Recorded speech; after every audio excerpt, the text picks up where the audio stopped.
मनहूस है तू, मनहूस। सुबह सुबह तेरी शक्ल देख ली, अब पूरा दिन खराब हो जाएगा। पैदा होते ही अपने माँ बाप को खा गई। चल ज्योति बेटा अंदर जा, इसके साथ कहीं मत जाया कर। गांव के लोग जिस छोटी सी बच्ची को मनहूस कहकर ताने सुना रहे हैं, इस भोली भाली मासूम का नाम है अम्बा। अम्बा जब पैदा हुई तो उसकी माँ चल बसी और कुछ समय बाद चिंता और बीमारी से उसके पिता भी चल बसे। अम्बा अपनी दादी और चाचा चाची के साथ रहती है। अम्बा की दादी शुरू से उसे माँ दुर्गा के बारे में बताती आई हैं। जब कभी अम्बा दुखी होती है, उसकी दादी उसे माँ दुर्गा का ध्यान करने के लिए कहती हैं। दादी, सब मुझे मनहूस कहकर बुलाते हैं। गांव के सब लोग मुझे इसी नाम से चिढ़ाते हैं। ना मेरी बच्ची, तू किसी की बात का बुरा मत माना कर। तू माँ दुर्गा का ध्यान कर, उनकी पूजा। माँ दुर्गा सारे दुखों को हरने वाली है मेरी बच्ची। अम्बा माँ दुर्गा से प्रार्थना कर ही रही थी कि पीछे से उसकी चाची आकर उसके कान मरोड़ देती हैं। अच्छा, तो कामचोर यहाँ बैठी है, पूरे घर का काम ऊपर से तेरे माँ बाप आकर करेंगे, मनहूस कहीं की। चल उठ यहाँ से। चाची, माँ बापू को गलत मत बोलो, जो कहना है मुझे कह लो। मुझे आंख दिखाती है, तेरी इतनी हिम्मत, आज तू नहीं बचेगी। अम्बा की चाची चूल्हे से गर्म लकड़ी निकालकर उसके हाथ को जला देती है। अम्बा दर्द से चिल्ला पड़ती है। तभी अम्बा के चाचा और बेटी प्रज्ञा भी वहाँ आ जाते हैं। अरे तू पागल हो गई है क्या? छोड़, अम्बा को मार डालेगी क्या? रुको, आज मैं यहाँ से चली ही जाती हूँ, रहो तुम अपनी भतीजी के साथ। नहीं चाची, तुम घर छोड़कर मत जाओ। चाचा, मैं ठीक हूँ, मुझे कुछ नहीं हुआ। अम्बा अपनी चाची को जाने से रोक लेती है, क्योंकि वो जानती थी अगर चाची और प्रज्ञा चले गए तो उसके चाचा को कौन संभालेगा। अम्बा पूरी रात अपनी दादी की गोदी में सिर रखकर रोती रही। ऐसे ही दिन, महीने और साल बीत गए। अम्बा बड़ी हुई तो उसके चाचा ने उसकी शादी के बारे में सोचा। सरला, मैं सोच रहा था अब अम्बा की शादी कर देते हैं। भाभी के गहने तुमने संभाल कर रखे हुए हैं ना? पहले लड़का तो मिलने दो। तुम तो ऐसा सोचते हो जैसे मैं कोई चोर हूँ, तुम्हारी भाभी के गहने बेच आई हूँ। जब देखो एक ही बात बोलते रहते हो। सरला को लालच था कि अगर अम्बा की शादी किसी अच्छे घर में हुई तो वो गहने उसे दहेज में देने पड़ेंगे। एक दिन उसकी मुलाकात अपनी जान पहचान की एक औरत से हुई। उसने उसे एक रिश्ता बताया। बात तो तू सही कह रही है, तू एक काम कर, तू ये रिश्ता पक्का कर दे। सरला, तू पागल हो गई है। तुझे पता भी है शारदा जी का बेटा दिमागी तौर पर ठीक नहीं है, तू फिर भी चाहती है कि अम्बा की शादी उससे हो जाए। जानते भी हो कितने अच्छे खानदान की है शारदा जी। तुम्हारी मनहूस भतीजी रानी बनकर राज करेगी वहाँ। अरे पागल है तो क्या, कम से कम ऊंचे खानदान में शादी तो हो जाएगी, वरना तुम्हारी मनहूस भतीजी से कोई शादी नहीं करेगा। आगे प्रज्ञा की भी शादी करनी है, अगर ये कुंवारी बैठी रही तो कोई रिश्ता नहीं मिलेगा। चाचा, चाची ने मेरे लिए कुछ अच्छा ही सोचा होगा, मुझे ये रिश्ता मंजूर है। चाची, मैं इस शादी के लिए तैयार हूँ। मेरी बच्ची, ये तेरा फायदा उठा रही है, मत कर शादी के लिए। हाँ दादी, आप ही तो कहती हो माँ दुर्गा हमेशा मेरे साथ है, तो फिर उनके होते हुए मेरे साथ कुछ गलत कैसे हो सकता है। अम्बा की शादी शारदा जी के पागल बेटे से हो जाती है। अम्बा की जेठानी जया अम्बा को बिल्कुल भी पसंद नहीं करती थी। अम्बा बहू, ये हीरों का हार मेरी सास ने मुझे दिया था, ये मेरा खानदानी हार है, आज से मैं ये तुम्हें देती हूँ। हीरों का हार, वो भी खानदानी? माँ जी ने अम्बा को दे दिया। पता नहीं माँ जी को इसमें क्या दिखाई देता है, जब देखो अम्बा अम्बा करती रहती हैं। अगर ये ऐसे ही माँ जी की प्यारी बनती रही तो मुझे तो कुछ नहीं मिलेगा। मुझे इसे घर से निकालने का कोई उपाय ढूंढना ही होगा। अम्बा रोजाना माँ दुर्गा के मंदिर जाती थी और वहाँ पर अपने पति और परिवार वालों के लिए प्रार्थना करती थी। अम्बा की जेठानी को उपाय मिल गया और एक दिन अम्बा जब मंदिर जा रही थी, जेठानी भी अपनी सास को बहाने से मंदिर ले जाने लगी। बहन जी, आपका नाम अम्बा है ना? आपके चाचा जी वहाँ पहाड़ी के पास बैठे हैं, वो आपसे मिलने आ रहे थे। रास्ते में उनकी तबीयत खराब हो गई, उन्होंने मुझे आपको बुलाने के लिए भेजा है। चाचा जी, चलो भैया, मुझे उनके पास ले चलो। जेठानी तो ये सब पहले से ही जानती थी। उसने अपनी सास से कहा, माँ जी, अम्बा तो आपको मंदिर के लिए बोल कर गई है, फिर ये उस लड़के के साथ सुनसान पहाड़ी की ओर क्यों जा रही है? पता नहीं बहू, जरा देखे तो। अम्बा की सास और जेठानी उसके पीछे पीछे पहाड़ी पर जाती हैं। लड़का अम्बा को एक खंडहर में ले गया। भैया, चाचा जी तो यहाँ नजर नहीं आ रहे। अरे इतनी भी क्या जल्दी है, पहले थोड़ा करीब तो आओ। छोड़ो, मुझे छोड़ो, क्या कर रहे हो, मुझे जाने दो। तुम खुद ही तो मुझे यहाँ लाई हो। तुमने ही तो कहा था कि तुम्हारा पति पागल है, इसलिए तुम उसके साथ खुश नहीं हो। कितने दिनों से तो तुम मेरे साथ रोजाना यहाँ आ रही हो और आज नाटक कर रही हो। ये देखो, ये हीरो का हार तुमने ही तो मुझे दिया था कि इसे बेचकर हम यहाँ से भाग जाएंगे।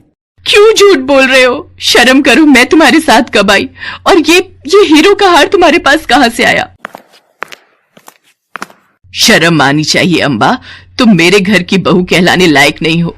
तुम चरित्रहीन हो। माँ जी मेरा विश्वास कीजिए, मैंने ऐसा कुछ नहीं किया। मैंने अपना पतिव्रत धर्म नहीं तोड़ा। फिर इसके पास ये हार कहाँ से आया? माँ जी ये जब देखो जय दुर्गा माँ करती रहती है।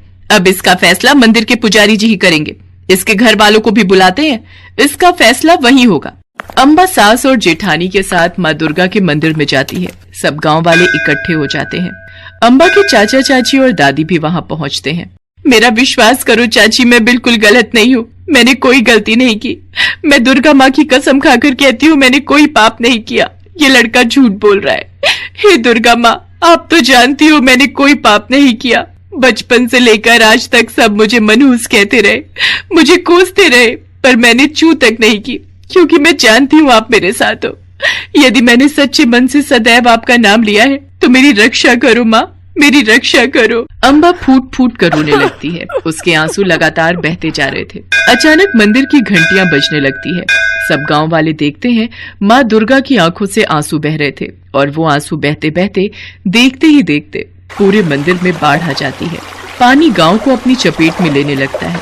लगता है हमसे कोई भूल हुई है, हमने माँ दुर्गा का मन दुखाया है, तभी आज माँ दुर्गा की आंखों में आंसू हैं। अब उनके क्रोध से हमें कौन बचाएगा?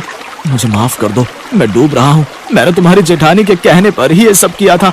उन्होंने ही मुझे ये हीरो का हार दिया था और कहा था कि ये सब करूं। मुझे बचा लो, मैं डूब जाऊंगा। हमने एक बेकसूर पर झूठा इल्जाम लगाया। दुर्गा मैया का क्रोध हम सबको ले डूबेगा। देखो अम्बा को तो पानी छू भी नहीं रहा, हम सब इसमें डूब जाएंगे। हमने पाप किया है, हमें बचा लो अम्बा, मुझे माफ कर दो। जिसने अम्बा का दिल दुखाया था वो सब आंसू की बाढ़ में डूब रहे थे। हे दुर्गा माँ, आप दया की देवी हो, इन सबको माफ कर दो। अम्बा की प्रार्थना पर बाढ़ का पानी उतर जाता है और सब कुछ पहले जैसा ठीक हो जाता है और माँ दुर्गा साक्षात पीले शेर पर सवार होकर दर्शन देती हैं। सब लोग उनके समक्ष हाथ जोड़कर खड़े हो जाते हैं। अम्बा मेरी बेटी, आज तुम्हारे कहने पर मैंने इन सबको माफ कर दिया, पर जब भी कोई किसी अबला नारी का दिल दुखाएगा तो मैं अपने क्रोध से उसे जलाकर भस्म कर दूंगी। अम्बा मेरी बच्ची, मेरा आशीर्वाद तुम्हारे साथ सदैव रहेगा। मेरी बेटी, तुम अपने पति और परिवार के साथ खुशी खुशी रहना। अब कोई तुम्हें मनहूस नहीं कहेगा। सुख से अपना जीवन यापन करो। माँ दुर्गा के आशीर्वाद से अम्बा का पति बिल्कुल ठीक हो जाता है और उस दिन से सब अम्बा का आदर और सम्मान करने लगे।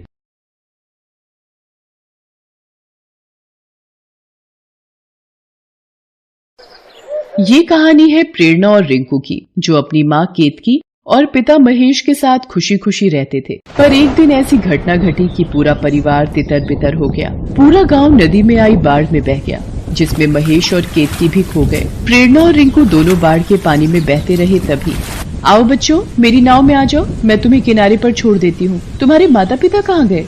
प्रेरणा और रिंकू नाव में बैठ जाते हैं और उस औरत को सारी बात बताते हैं। वो औरत उन्हें खाने का सामान देती है। तभी वो औरत मन में सोचती है, क्यों ना मैं इन बच्चों को अपनी बेटी सुजाता के घर छोड़ दूं।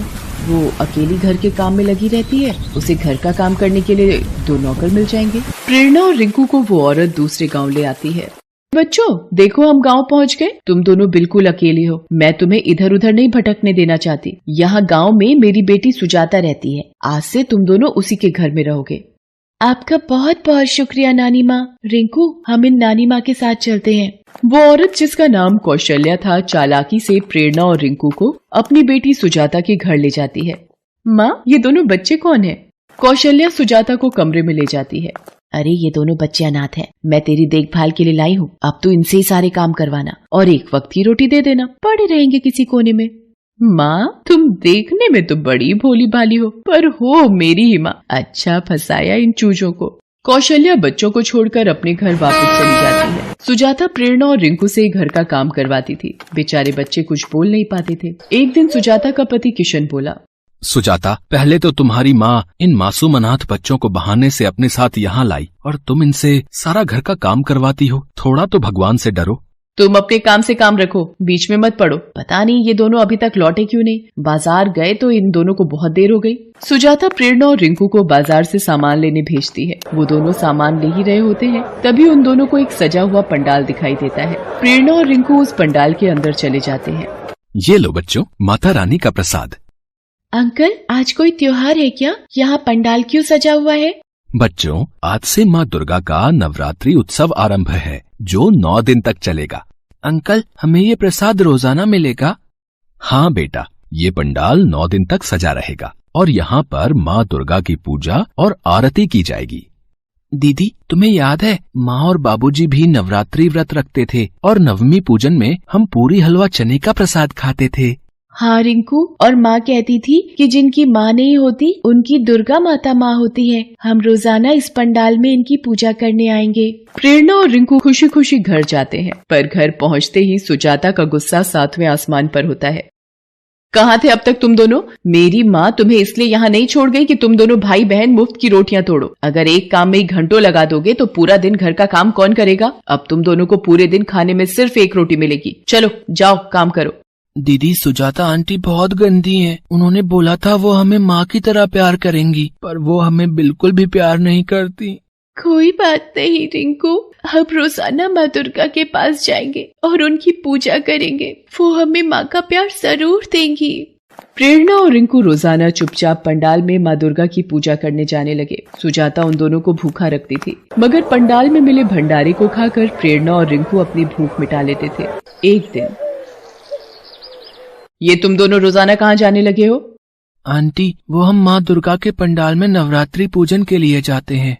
क्या नवरात्रि पूजन? अच्छा, तभी मैं कहूँ घर की साफ सफाई इतने गंदे तरीके से क्यों हो रही है और आजकल जल्दी जल्दी काम कैसे खत्म हो जाता है। बहुत हो गई नवरात्रि पूजा। तुम अनाथ बच्चों की नवरात्रि पूजा तो मैं करवाती हूँ। आज से कहीं भी आना जाना बंद। अब से 2 दिन तक एक बूंद पानी भी नहीं मिलेगा और चुपचाप सारा काम करोगे।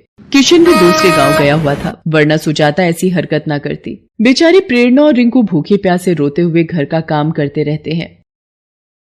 दीदी, तुम तो कहती थी कि दुर्गा माँ चमत्कार करती हैं। वो हमारी मदद क्यों नहीं कर रही हैं दीदी? रिंकू, नवरात्रि उत्सव है, इसलिए माँ दुर्गा के दरबार में बहुत सारे भक्तों की भीड़ लगी होगी। हो सकता है उन भक्तों की इच्छा को पूरा करके वो हमारी मदद करे। नादान मासूम बच्चे दुर्गा माँ को याद करते हैं और फिर से काम करने लगते हैं। रिंकू सुजाता के पास रसोई में जाता है। आंटी, बहुत प्यास लगी है, मैं थोड़ा सा पानी पी लूं? कोई पानी रोटी कुछ नहीं मिलेगा, जा यहाँ से। रिंकू वहां से चला जाता है। तभी आहा, गर्मा गर्म हलवा और पूरी खाने का अलग ही मजा है। जल्दी जल्दी खा लेती हूँ, वरना इन भूखे भाई बहनों की नजर लग जाएगी। आई माँ, बचाओ, मैं मर गई।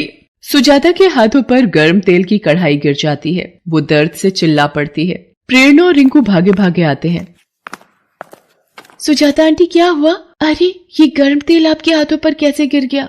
कोई डॉक्टर को बुलाओ, मेरे हाथों में बहुत जलन हो रही है। आंटी, मैं पड़ोस वाले डॉक्टर अंकल को बुलाकर लाती हूँ। प्रेरणा डॉक्टर को लेकर आती है। डॉक्टर मरहम पट्टी कर देता है और दवाइयां दे जाता है। प्रेरणा और रिंकू सुजाता की बहुत देखभाल करते हैं। सुजाता ये सब देखती है तो उसकी आंखों में आंसू आ जाते हैं। 2 दिन बाद नवमी का पूजन था। किशन भी वापस आ जाता है। सुजाता बच्चों से बोली, प्रेरणा, रिंकू, बच्चों तुम मुझे बता रहे थे कि आज नवरात्रि की समाप्ति का दिन है। नवरात्रि उत्सव के लिए जो पंडाल सजा हुआ है, क्या हम सब मिलकर दर्शन करने के लिए चले?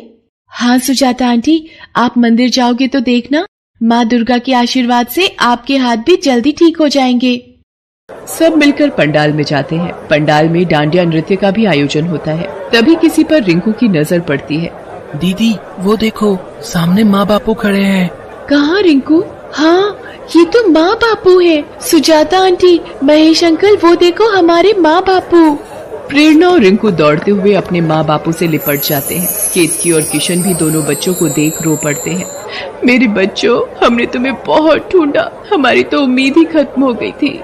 बच्चों, तुम्हें ढूंढते ढूंढते हम इस पंडाल में आ गए और माँ दुर्गा के सामने विनती करने लगे। हे माँ शेरा वाली, आपने हमारे बच्चों से हमें मिला दिया, आपकी जय हो। प्रेरणा और रिंकू अपने माता पिता से सुजाता और महेश को मिलवाते हैं। माँ दुर्गा के आशीर्वाद से प्रेरणा और रिंकू को अपने माता पिता वापस मिल गए थे। नवरात्रि उत्सव में माता पिता के वापस मिल जाने से प्रेरणा और रिंकू की खुशियाँ वापस लौट आई थी। कुछ समय बाद सुजाता भी एक बच्चे को जन्म देती है। शायद प्रेरणा और रिंकू के साथ उसके अच्छे व्यवहार के कारण माँ दुर्गा ने उसकी झोली भी खुशियों से भर दी थी। हेलो दोस्तों, कैसे हैं आप सब? हमारी कहानियाँ देखने के लिए हमारे चैनल को सब्सक्राइब कीजिए और हाँ, बेल आइकॉन पर क्लिक करना मत भूलिएगा।